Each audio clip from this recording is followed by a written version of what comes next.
Hello everyone, this is Vinita Bishnoi. So today's video is enzymes nomenclature. अभी तक हमने बहुत सारे चैप्टर्स में एंजाइम्स के नेम्स पढ़े हैं, बट वो किस बेसिस पे हम उनको नेम करते हैं that we are going to discuss today. So first, there are different ways in which enzymes are given name. पुराने तरीके थे, कुछ नए तरीके हैं, तो पहले मैं पुराने तरीकों से स्टार्ट करूंगी. So number one way is to add suffix is to root word. Root word मतलब जिस सबस्ट्रेट पे एंजाइम एक्ट कर रहा है उस सबस्ट्रेट के आगे हमें इज एंजाइम ऐड करना है. Example is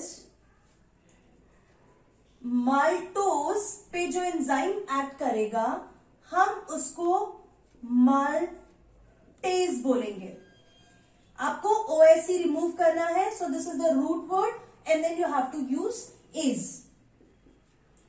sucrose, the enzyme will be sucrase. So you have added the is suffix to the root word. This is the first old method. Second one, on the basis of source from which you are extracting the enzyme, on that source the enzyme nomenclature is being done. It is a old method only. Third one is the enzyme will have two words. The first word will indicate the substrate on which it is acting, and second the reaction it is doing. Example is lactate dehydrogenase. So आप देख सकते हो ये enzyme है जिसमें दो words है. Lactate, why? Because it is acting on lactic acid. Lactic acid इसका सबस्ट्रेट है and it is dehydrogenase enzyme, means removing hydrogen from lactic acid. That is why its name is lactate dehydrogenase. So एक ये भी method था जिसमें हम enzyme के names में टू वर्ड्स देखते हैं, एक तो सबस्ट्रेट का और दूसरा वो रिएक्शन क्या कर रहे हैं. जो लेटेस्ट मेथड है which was the rules regulation was made by an organization which is International Union of Biochemistry.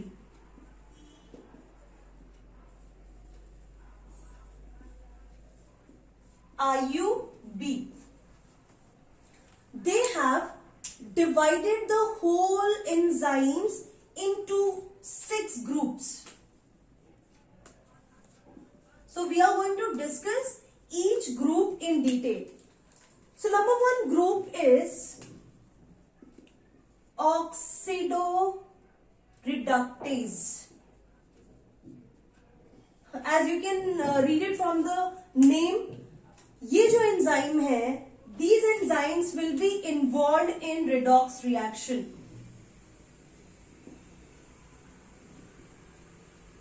So we are going to name the enzymes on the basis of reaction they are doing. So oxidoreductase जो enzymes होंगे वो enzymes होंगे जो redox reaction में participate कर रहे हैं. तो obviously ये ऐसा रिएक्शन होगा जिसमें एक सबस्ट्रेट अगर ऑक्सीडाइज हो रहा है तो दूसरा सबस्ट्रेट जो है वो रिड्यूस होगा. इसका एग्जांपल मैं देती हूं. लैक्टिक एसिड,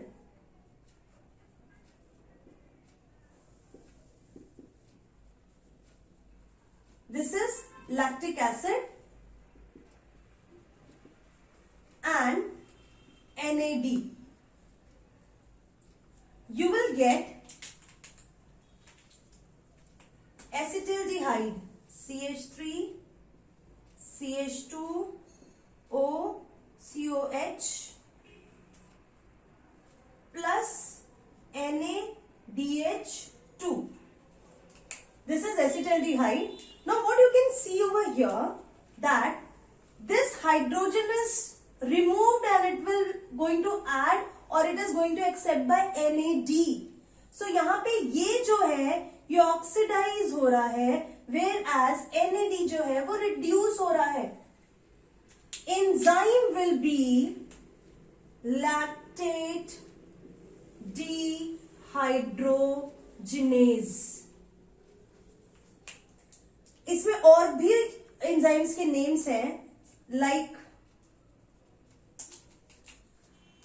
साइटोक्रोम ऑक्सीडेज,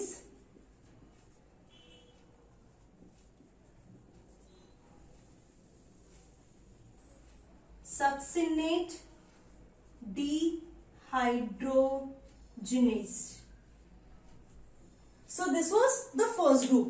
इस ग्रुप में हम उन सारे एंजाइम्स को रखते हैं जो ऑक्सीडो रिडक्टेज करते हैं, ऑक्सीडेशन एंड रिडक्शन करते हैं, मींस रिडॉक्स रिएक्शन करते हैं, and the enzymes will be named on the process which they are doing. तो यहाँ पे हाइड्रोजन का लेना देना हो रहा है, ठीक है. सबस्ट्रेट में से लैक्टेट मतलब लैक्टिक एसिड में से आप हाइड्रोजन ले रहे हो, that is why it is called as lactate dehydrogenase. Let's move to the next group, that is transferases.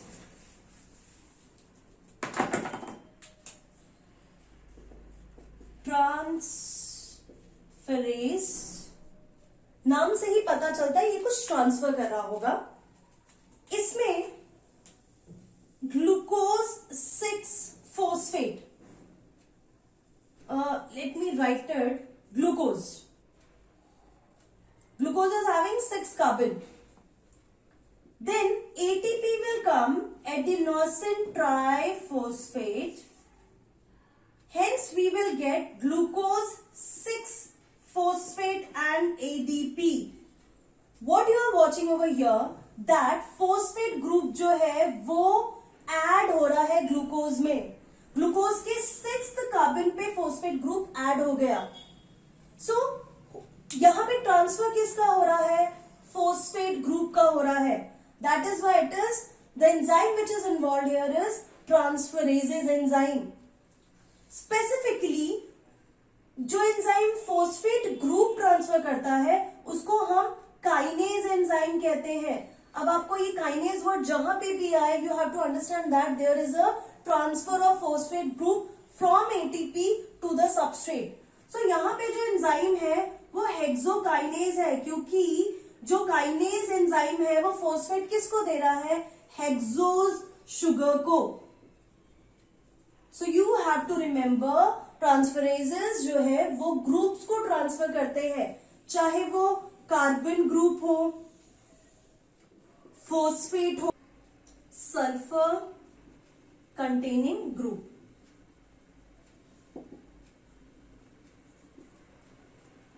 Next one is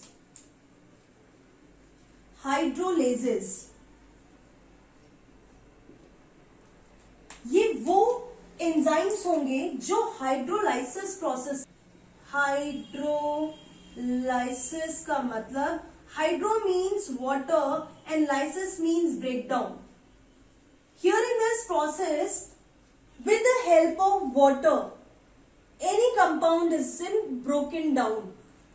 यहाँ पे जो larger molecules हैं उसमें जब आप water add करोगे, they will split into smaller molecules by breaking bonds.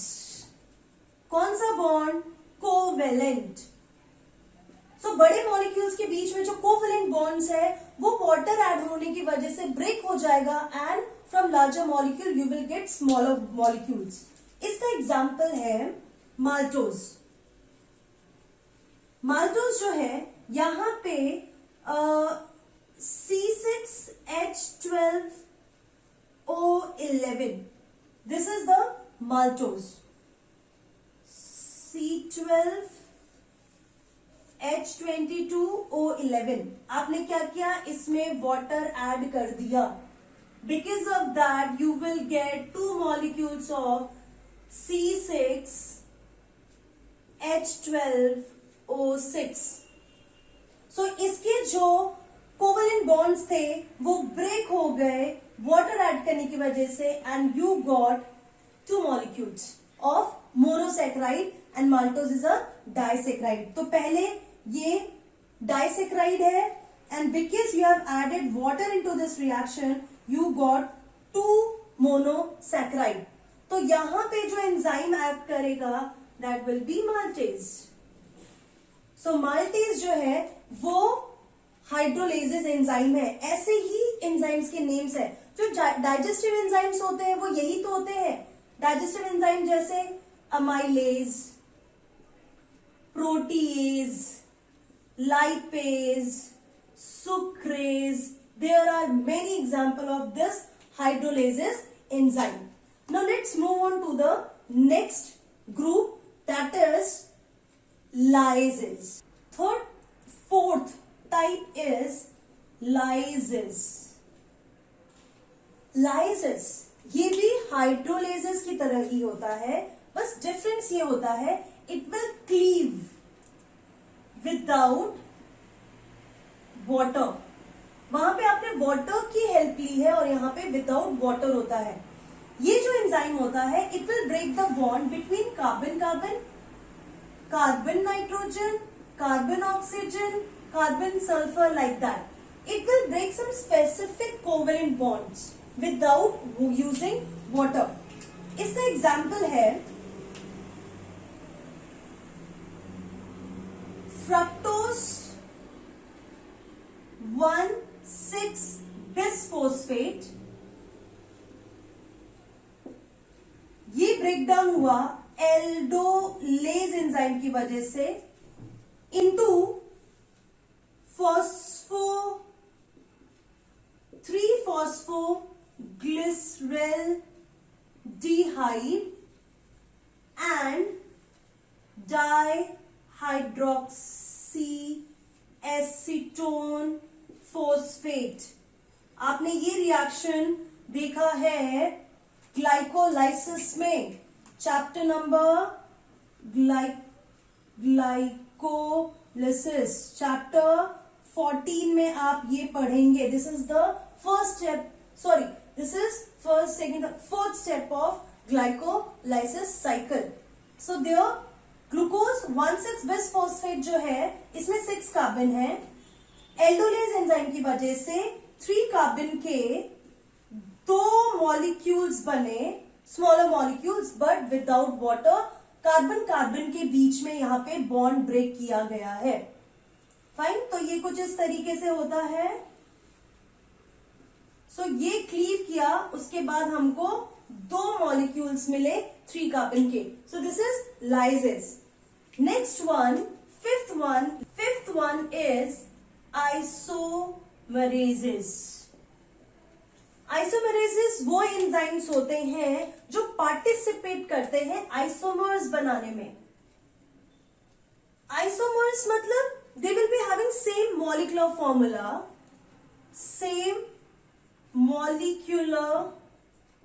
Formula but different molecular structure. So isomers बनाने में दीज एंजाइम्स विल हेल्प. इसका एग्जाम्पल है, ये भी मैं ग्लाइकोलाइसिस से ही बता रही हूं, glucose 6-phosphate will make fructose 6-phosphate, and here the enzyme will be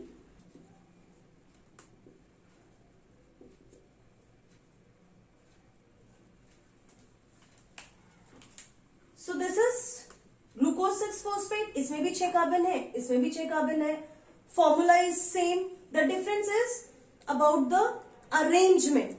okay, so this is the enzyme phosphohexo isomerase which will make 6 glucose 6-phosphate to fructose 6-phosphate, and again this is the step of glycolysis. Now the last one, that is ligases.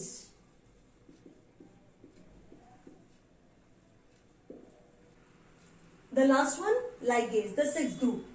Ligase मतलब भी होता है join करता है दो smaller molecules को, mean smaller molecules को and makes a larger molecule.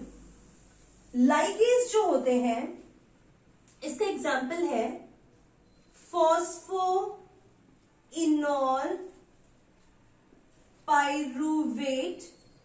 जब CO2 के साथ कंबाइन होता है, you will get oxalo acetic acid and ADP.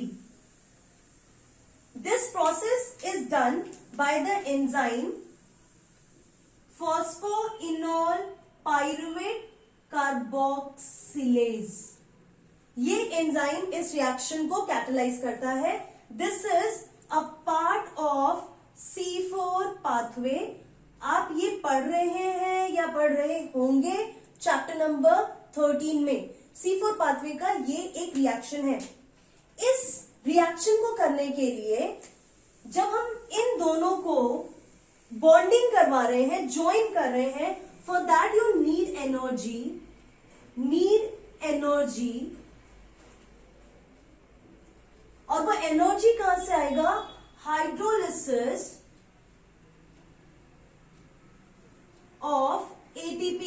जब ATP का हाइड्रोलिसिस होगा, then the energy will be used up for joining two different components. So these are the 6 groups of enzymes. Remember the equations.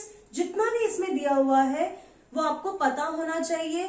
ligases, lyses, hydrolases, isomerases, transferases, इन सबकी peculiarity you should know. This is all about enzymes. See you in my next video related to nucleic acid. Till then, take care, keep learning.